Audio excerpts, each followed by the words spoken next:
اور ہم نے تم سے پہلے بہت سی امتوں کی طرف پیغمبر بھیجے، پھر ان کی نافرمانیوں کے سبب ہم انہیں سختیوں اور تکلیفوں میں پکڑتے رہے تاکہ عاجزی کریں۔ تو جب ان پر ہمارا عذاب آتا رہا وہ کیوں نہیں عاجزی کرتے رہے، مگر ان کے تو دل ہی سخت ہو گئے تھے، اور جو کام وہ کرتے تھے شیطان ان کو ان کی نظروں میں آراستہ کر دکھاتا تھا۔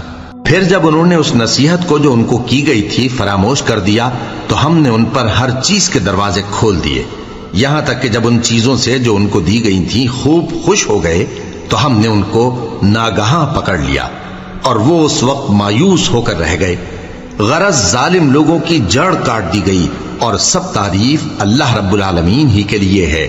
ان کافروں سے کہو کہ بھلا دیکھو تو اگر اللہ تمہارے کان اور آنکھیں چھین لے اور تمہارے دلوں پر مہر لگا دے تو اللہ کے سوا کون سا معبود ہے جو تمہیں یہ نعمتیں پھر بخشے؟ دیکھو ہم کس کس طرح اپنی آیتیں بیان کرتے ہیں، پھر بھی یہ لوگ روگردانی کیے جاتی ہیں۔ کہو کہ بھلا بتاؤ تو اگر تم پر اللہ کا عذاب بے خبری میں یا خبر آنے کے بعد آئے تو کیا ظالم لوگوں کے سوا کوئی اور بھی ہلاک ہوگا؟ اور ہم جو پیغمبروں کو بھیجتے رہے ہیں تو خوشخبری سنانے اور ڈرانے کو، پھر جو شخص ایمان لائے اور نیکوکار ہو جائے تو ایسے لوگوں کو نہ کچھ خوف ہوگا اور نہ وہ غمگین ہوں گے۔ اور جنہوں نے ہماری آیتوں کو جھٹلایا ان کی نافرمانیوں کے سبب انہیں عذاب پہنچے گا۔ کہہ دو کہ میں تم سے یہ نہیں کہتا کہ میرے پاس اللہ تعالیٰ کے خزانے ہیں، اور نہ یہ کہ میں غیب جانتا ہوں، اور نہ تم سے یہ کہتا ہوں کہ میں فرشتہ ہوں۔ میں تو صرف اس حکم پر چلتا ہوں جو مجھے اللہ کی طرف سے آتا ہے۔ کہہ دو کہ بھلا اندھا اور آنکھ والا برابر ہوتے ہیں؟ تو پھر تم غور کیوں نہیں کرتے؟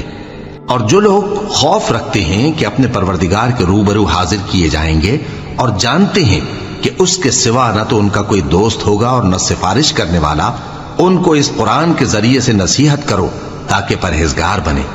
اور جو لوگ صبح و شام اپنے پروردگار سے دعا کرتے ہیں اور اس کی توجہ کے طالب ہیں ان کو اپنے پاس سے مت نکالو۔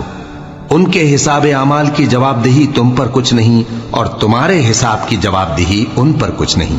بس ایسا نہ کرنا، اگر ان کو نکالو گے تو ظالموں میں ہو جاؤ گے۔ اور اسی طرح ہم نے بعض لوگوں کی بعض سے آزمائش کی ہے کہ جو دولت مند ہیں وہ غریبوں کی نسبت کہتے ہیں کیا یہی لوگ ہیں جن پر اللہ نے ہم میں سے فضل کیا ہے؟ کیا اللہ شکر کرنے والوں سے واقف نہیں؟